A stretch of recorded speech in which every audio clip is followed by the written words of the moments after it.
Pudgy Penguins here. We're going to do a quick technical analysis here. So anyways, remember, I'm not a financial advisor. None of this is financial advice. Hit the like button, subscribe, all that good stuff. And let's get straight into it. So as you can see, we are up 4.2% in the last 24 hours. That's decent. 18% in the last 7 days, 32% in the last 2 weeks. We've pretty much been running up for the last 2 weeks here on Pudgy Penguins and really the whole crypto market. So things have definitely changed and they've been running up. But again, I think this is a bull trap. And I mentioned this, I think it's the same thing with Bitcoin and everything else. But we can go over Pudgy Penguins too. Regardless, everything is following Bitcoin. If you look at this right here, this on Bitcoin, this whole area here looks exactly like what's going on in Pudgy Penguins. It's all the same. But I'll go over this right now. So what we are looking at here is the 4-hour chart on Pudgy Penguins. And currently, this is the percent R trend exhaustion.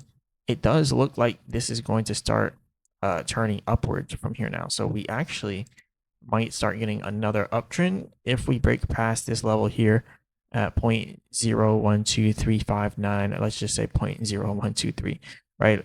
So if we get past this 123 area, we can push higher towards that level up there to 1.4. So if we can get past 123, we can actually push back up to 1.4. If we do that, we have a higher chance of breaking past this area because we got rejected there last time. If you look at the MACD here, you can actually see that's a lot of selling pressure, but I'm expecting a little bit more buying pressure to come in. And it does look like we actually might build what looks to be some bearish divergence. And for one, look over here at the bullish divergence. So bullish divergence, you have higher lows on the MACD, but as you can see down here, higher lows on the MACD. So this was bullish divergence. Bullish divergence, this happens right before you have a breakout. Your lows on your MACD are becoming higher, and then you're having that reversal going into buying pressure. If you look at what happened to the price around that time, it started to slowly go up, and then boom, it starts to break out, right? And it didn't really go up. Actually, it was still going down, but then it bottomed out and then it broke out. If you actually come back here and you look at what it looks like for the bullish divergence, that's exactly what happened. We had higher lows on the MACD, and then we broke out from there. And again, we'll come back over here. You see higher lows on the MACD, and then eventually we broke out. So bearish divergence is the complete opposite. Lower highs on the MACD, and then we break downwards. And as you can see, the price is moving up the whole time.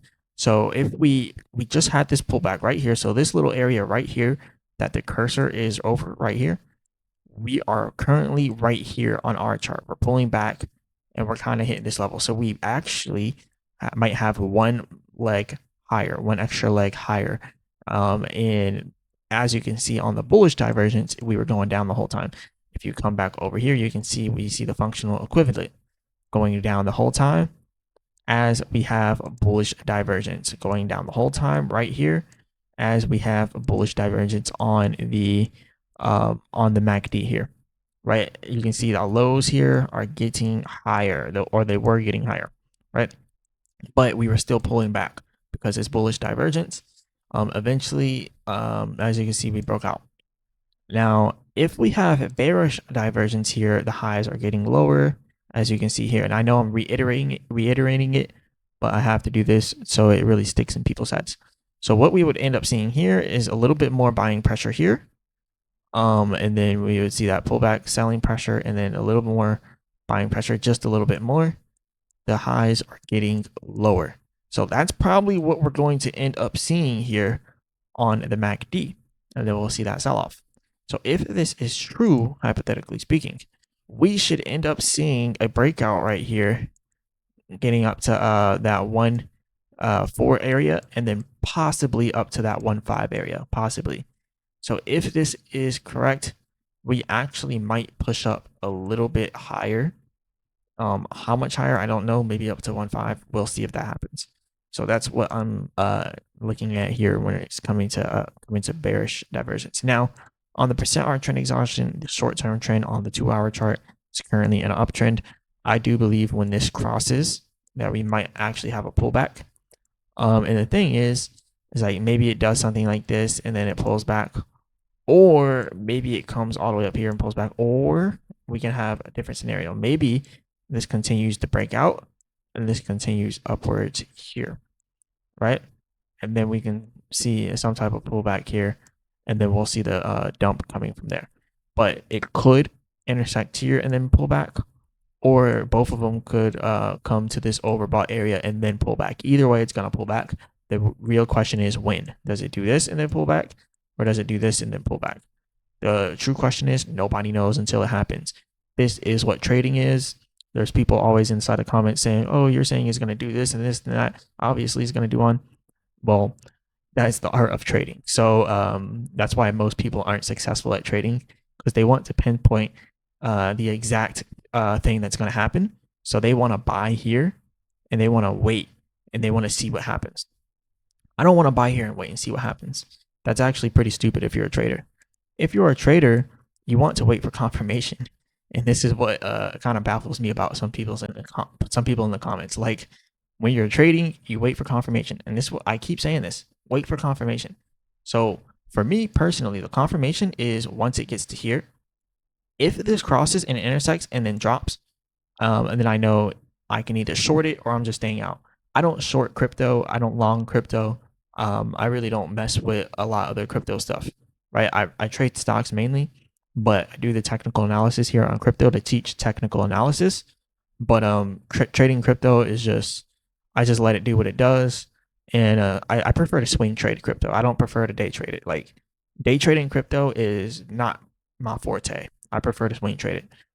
Day trading options is my forte. It's much, much easier for me. But the reason why I'm mentioning this is because you have to wait for confirmation. And if you're waiting for confirmation here, the confirmation, like I said, would be either when it intersects here and drops, or if both of them intersect and then they continue upwards. If that happens, I want to get in when it continues upwards. I don't care about getting in right here. But if this happens and it gets up to this 1.4 area, this is where I want to get in at. If it starts to break past 1.4, and if this intersection starts to increase and become overbought. Actually, I went through that too fast. If this intersection right here increases and becomes overbought and does something like it does back here, and then pulls back. When it gets out to this overbought area on the %R trend exhaustion, that's when you want to get out, and then you want to get in once these intersect, and it shows that both of them are continuing upwards. Once you see both of them continuing upwards, then you benefit from that push upwards, and that confirmation would look like it going past 0.014. If it goes past 0.014, that is a bullish confirmation in my opinion. And when I say bullish confirmation, this thing's not moving much. It might go up to 1.5, so it might do a 10% move.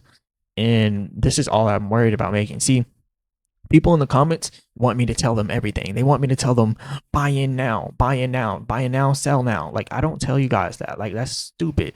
You're not a trader. You're not a trader. You're a gambler. You're not trading. You're gambling. Like, that's not what you do. You don't say, oh, Marcellus, tell me exactly when to buy and exactly when to sell. I can't do that. But what I can do is say my personal confirmation after going over to 1.4, if we break that 1.4 resistance, then I know we're going up to 1.5 next. So now I can benefit off of a 10% push upwards. See, a lot of people in the comments want me to tell them exactly, oh, well, just tell me to buy in now. So then they can get in here and then get out up here. Yes, you could have made 26% if you got in here and got out here. But if it doesn't do that and this intersection hits right here, well, now you're screwed. Inside of my experience here with trading, I am minimizing losses and maximizing profits. A lot of people want to maximize profits, but they don't want to minimize losses. You minimize losses by waiting for confirmation. You don't have your confirmation until you break past this previous resistance here, and until the %R trend exhaustion breaks past this up area here. And then on top of that, we also have the divergence that I was mentioning, the bearish divergence. So yes, we have bearish divergence. Let's go ahead and pull up the 4-hour chart again. We have bearish divergence. Well, possible. We don't have it yet. Possible. Bearish divergence is confirmed once this happens, which it already did. And then once this happens and stops here, and then we see a little bit of buying pressure up to here, and now we have a lower high. and then we see this happen, and then this, and then we have this selling pressure here on these selling candlesticks. Then we have another lower high, which is stopping right here. This is bearish divergence, but the whole time that all this is happening, it's going up the whole time. So the real reason why I'm mentioning that is what comes next. A little bit of buying pressure comes next, and that is going to look like us pushing past 0.0123. That's what I was just now mentioning. It's going to look like us pushing past this area. If we do that, we push upwards. Maybe we pull back here for the bearish divergence and then push upwards. And then our final push possibly can get up there. It's possible for our final push to get up to 1.5, right? It's possible. So if we don't break past 1.4, I'm not touching it. If we break past 1.4, I'm probably just going to do this in Pudgy Penguins and go from 1.4 to 1.5 because that is a quick 10% gain. And you don't have to make all the money. You don't have to get in at the exact amount. Like, just think about it. You have 10% or you have $10,000. You do a quick 10%. You just made $1,000. And it's probably going to take like 2 days, maybe 3 days. Well, let's say a day or two going from here to here. That'll probably be a day or two. So let's say it takes 2 days. You made $1,000 in 2 days. Congratulations. It did take you a week waiting for that to happen. So technically, it took you a whole week to make that 1,000 because you waited. You waited for confirmation. So you have to minimize your losses, maximize your profits. Minimize losses, maximize profits. You don't just want to only maximize profits without minimizing the losses. So that is a little bit of a gem on risk management. And I'm just putting little gems in here in each of my videos, teaching trading and risk management and stuff like that, because I'm not going to tell you guys when to buy and when to sell. That's pretty stupid.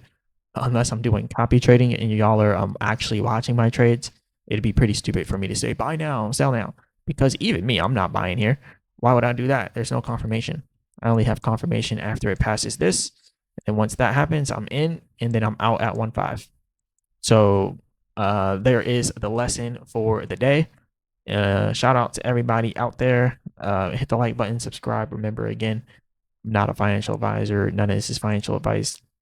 Leave a comment in the comment section. Let me know what you guys think. If you want to become a member of the channel, go ahead and do that. And yeah, go ahead and do that. Make a request. Ask me to go over whatever project you want me to go over, as long as it's not a low cap scam coin. I'll go over it. But yeah, and all in all, if this thing gets rejected, you're going to be happy that you minimized your losses. If it doesn't make it all the way up here and break past it, you are going to be happy that you didn't buy yet. So I would rather make 10% than possibly making 25. I would rather be guaranteed 10% than possibly make 25%. Because if you buy now, you'll possibly make 25%. You might not. You might actually lose 25% if you buy in now. So I rather have a guaranteed 10%. And if it passes this, that's pretty much what I'm looking at. I'm not guaranteeing you guys 10% if you buy in right here. So just know that, because again, I'm not a financial advisor. None of this is financial advice. But me personally, this is the risk that I'm willing to take. I'm willing to take the risk here, because if it breaks out here, I'm willing to take the risk here so then I can sell it here. That's my philosophy on this. And then obviously I would do a stop loss too. So let's say I bought in here. Let me do this again. Let's say I bought in here, right? And then it only goes up to here. Now I'm setting my stop loss where I bought in at, because I don't want to lose anything. So if it goes below my entry, if it goes below this, I'm stopping that loss right there, and I get out clean, lose no money, take no risk. Literally minimize losses, maximize profits. That's what I'm all about doing, and that's what I do. So anyways, this is all I got. Hit the like button, subscribe if you guys want to support the channel. You can become a member, like, subscribe any way you want to support. Leave a comment that supports the channel as well. You can send a Solana donation or a BNB donation. I have the address inside of the description and the comment section, so you can do that to support the channel as well. Any way you do like the support, it would be appreciated. So anyway, shout out to you guys. And as always, I'll be back with another video.